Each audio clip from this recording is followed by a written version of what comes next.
Hello, everyone, and welcome to episode 3 of MiLB Stadium Tours. Episode 3 will be featuring the Winston Salem Dash. Today, the Dash were playing the Jersey Shore Blue Claws. As you can see, parking was abundant. The parking attendants were very nice. The only problem with the parking is if you were using a card, you had to walk up to this little kiosk and had to pay through that way. So overall, I'll give it an 8.5 out of 10. At Truist Stadium, there are two team stores. This one is located right next to the entrance at the right field wall, and then there is also one further in the concourse. Both have a nice selection, just not as many novelties and a lot of hats and jerseys.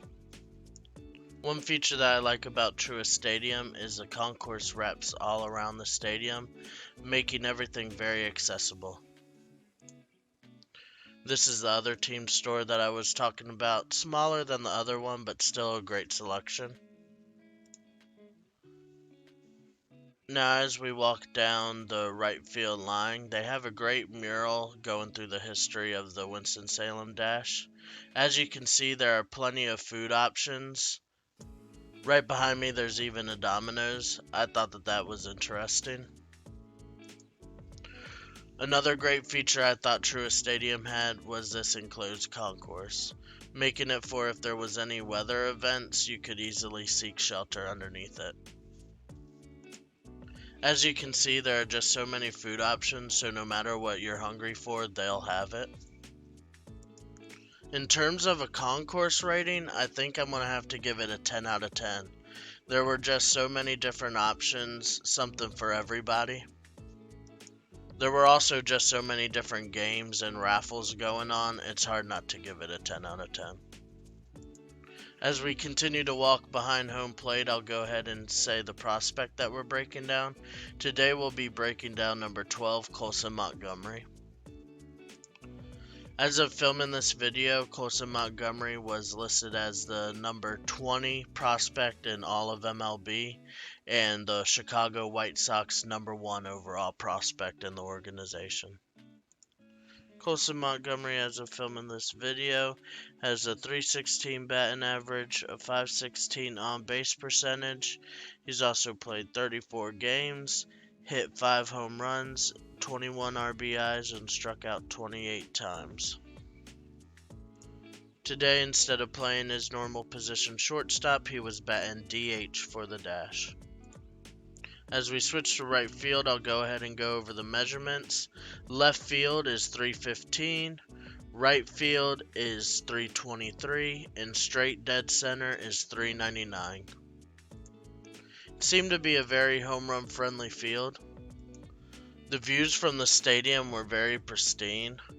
It was right in the middle of downtown Winston-Salem. So in terms of a field rating, I'm going to give it a 9 out of 10. This was a view from right outside the stadium. As you can see, it's right off of a main interstate, so it's very accessible. In terms of outside the stadium score, I'm going to have to give it a 7.5 out of 10.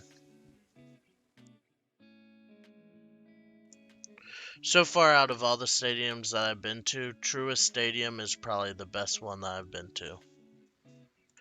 Now we'll start to get into some of Colson Montgomery's at-bats. Tonight he had a total of 5 at-bats. Out of all the prospects that I've broke down so far, Montgomery probably has the best hitting ability.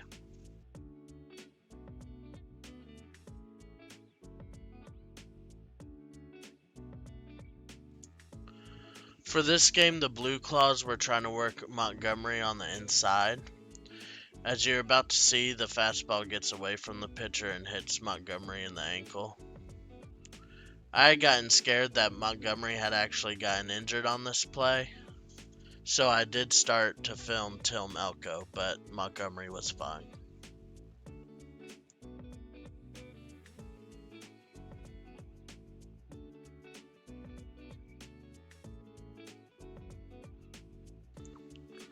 This was Montgomery's second at bat. These people are going to get in the way a little bit, but Colson Montgomery does very well with this two-seamer and sends it for a base hit to right field.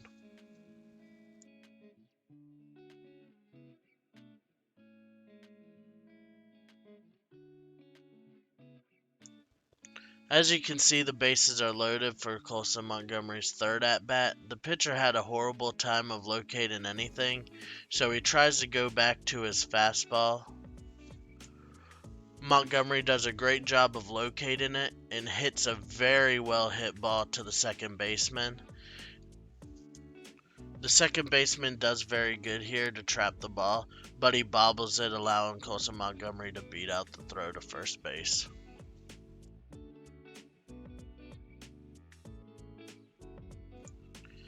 This is Colson Montgomery's next at bat. One thing that he does great is recognizing a ball, just like Jackson Holliday, who I have previously broke down. If you haven't seen that video, I'll link to it right now.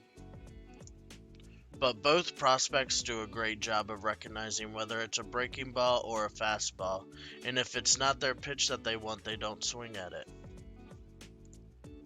And one thing that I do like about Colson Montgomery's swing is he has a lot of sway in his swing, which allows him to kind of torque his body to generate power.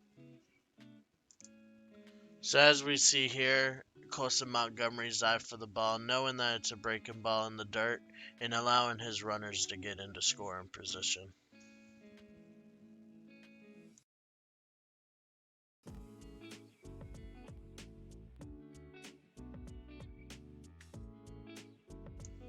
Here, Colson Montgomery does great of showing you his eye for the pitch. He doesn't want a breaking ball.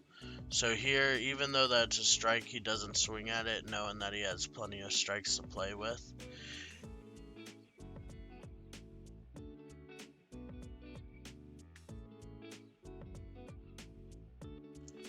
He ends up getting the pitch that he wants. He just gets over top of it just slightly and chops it to the pitcher, making an easy routine play.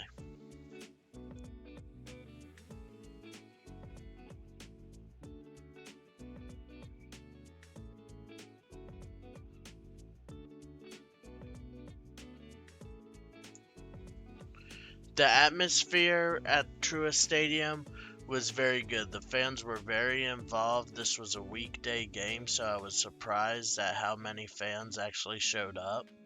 The entertainment was very well organized too at Truist Stadium. The staff seemed to be very involved with the kids and everybody who participated. So for that rating, I'm going to have to give it an 8.5 out of 10.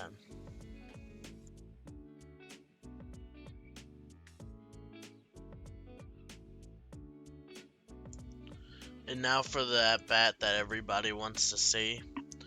Colson Montgomery steps up here for his final at-bat. He does very well with the first pitch, knowing he doesn't want it. Stays off of it.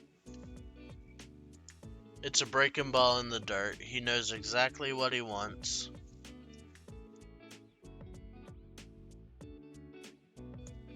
I do apologize for the shaky camera work that you're about to see. I just knew something special was about to happen. I do, however, sort myself out, and this ball gets absolutely nuked to right center field. The catcher even does a little bouncy jig for him,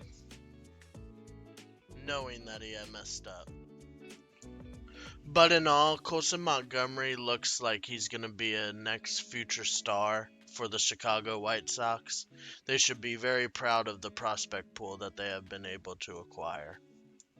But in all, Truist Stadium has been one of the best stadiums I have been to so far. Its overall grade out of 10 is a 8.7. But anyways, that has been all for this episode of MiLB Stadium Tours. Let me know of any stadiums that you guys would like me to go to, or any prospects that you guys would like me to break down. But until next time, like and subscribe, and I'll see you next time.